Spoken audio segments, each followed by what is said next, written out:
Hello, my name is Ian Duncan. My purpose in this presentation is to provide my colleagues with options for their classroom to integrate technology. The first section is on learning management systems. The ones I showcase here are free. My district purchased one called PowerTeacher that attends to more of the administrative needs of a gradebook and attendance format rather than a content organizer and provider. The first one we're going to look at is called Google Classroom. As a learning management system for the purposes of this talk are web-based systems made to allow teachers to distribute, receive, and organize information with students for the evaluation of learning. Google Classroom is a free online platform that allows users to be students or teachers, share multimedia presentations, or create assignments to be turned in through the Google Classroom interface. The pros for this system is that it's free and pretty easy to use. Google always provides a large volume of support materials and how-to videos to guide any new user through the process. The con is that it does not provide content. It is merely a conduit for you to provide the needed content and an easy way to roll it out to students electronically. Within Google Forms, there's a quiz feature that integrates well and makes the grading of multiple choice responses instantaneous and easy. It also organizes the responses into Google Sheets spreadsheet to analyze. I've started to use this more in my classroom this year, and I find it makes it easier for students who miss assignments because of absence or for whatever reasons to catch up by looking back at the dates on the class stream.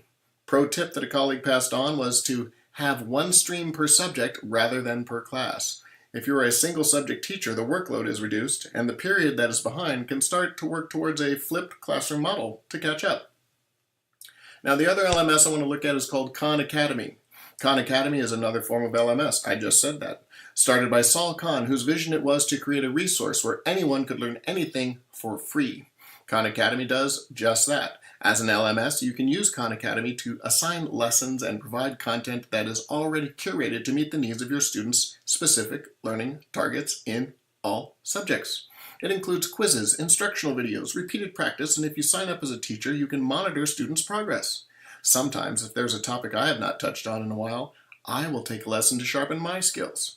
Khan Academy also integrates with Google Classroom, making roster transfer easy, and the Google Forms portion of the Google Suite could be utilized to create assessments that align to grades in Google Classroom.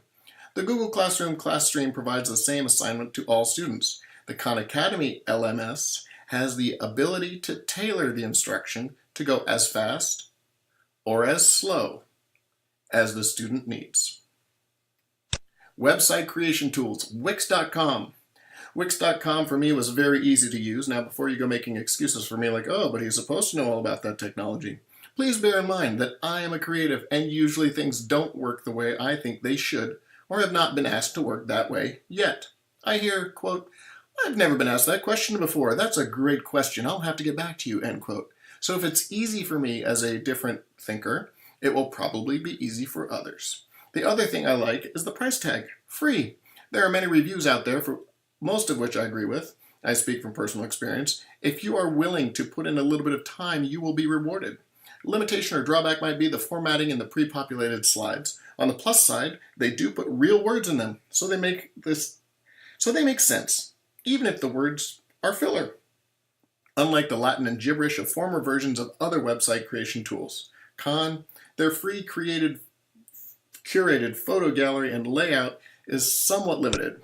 And if you have a large site, the repeating pictures could make it look a little bit unprofessional. Google Sites. Now, of course, Google has a horse in the race. I've just dipped a toe into this one, and like most Google products, it seems pretty intuitive. Reviews range from 2 to 4.5 stars. I find that for the tech sensitive, this is a great free resource. It is intended for a small user that has a Google suite of products ready to easily integrate, free, and it's got pretty good templates. Web 2.0 tools. Now, Web 2.0 is not intended as a version update, but rather a different form of function and use. The 2.0 moniker places emphasis on the interactive and interrelational aspects of the World Wide Web, more commonly known as the Internet. All of the people on the Internet who use the Internet have transitioned their position from only consumer to consumer and creator, hence 2.0. Social media networks and the blogosphere have created an opportunity for anyone to create and distribute content and interact globally. The Internet is not just friends and family, but literally anyone in the world who chooses to seek out the type of content offered. For example, my nephew in California who does leathercraft and has an Etsy page was contacted by a motorcyclist in Iceland to make a custom handcrafted thumb cover. I would imagine the Icelander searched leatherwork and saw a piece that my nephew did and then searched out his work. With those things in mind, what can we use while being internet safe in our classrooms? Well, that depends on ages and content. In YouTube, a teacher can create a channel, and students can send or upload to that channel videos they have created with their own personal devices. If you want to expand to other classrooms around the world, that's an option as well. For those concerned with images, sometimes Watch Together allows for simultaneous watching of a video and allows for real-time commenting on the video you are watching. Here we go. Watch Together. Watch Together to me is a Web 2.0 tool because it provides a functionality as a web consumer in the form of analyst and real-time commentator that simple video viewing software does not. So what? What does Watch Together do for me? Students could watch the same video at the same time and comment in real time. For example, if they were watching a scene from a drama class and were being asked about what the characters were going through in a specific scene, they could take on different character perspectives and write about what things were being communicated that may not come across in the dialogue. Kids could make their own videos and then critique them. One of the drawbacks I see is the need for a one-to-one ratio of devices to students so that they could each have a keyboard to participate. Web-based environments, Class VR.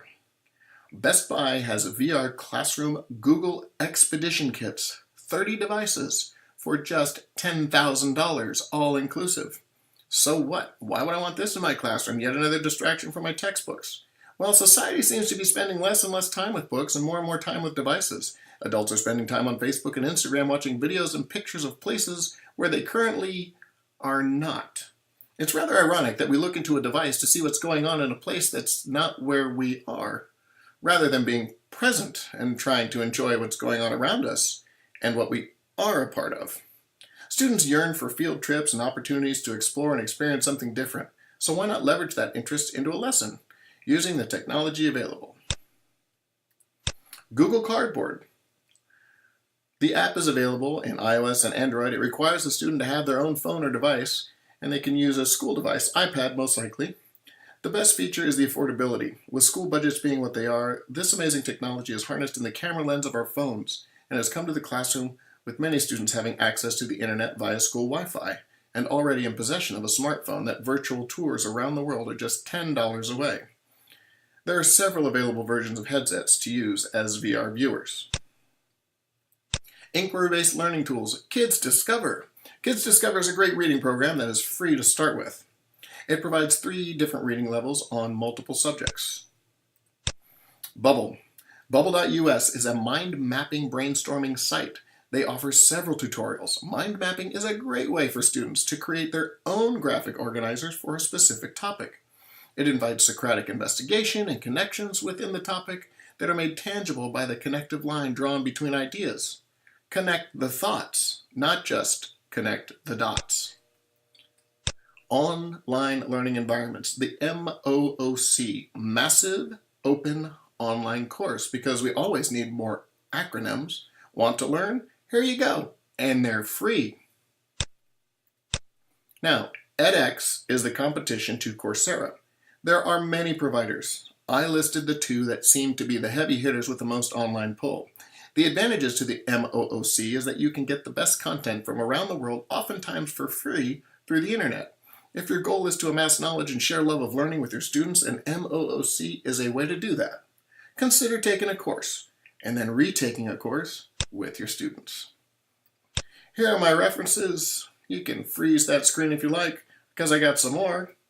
There we go. Thank you so much for your time and attention. With gratitude.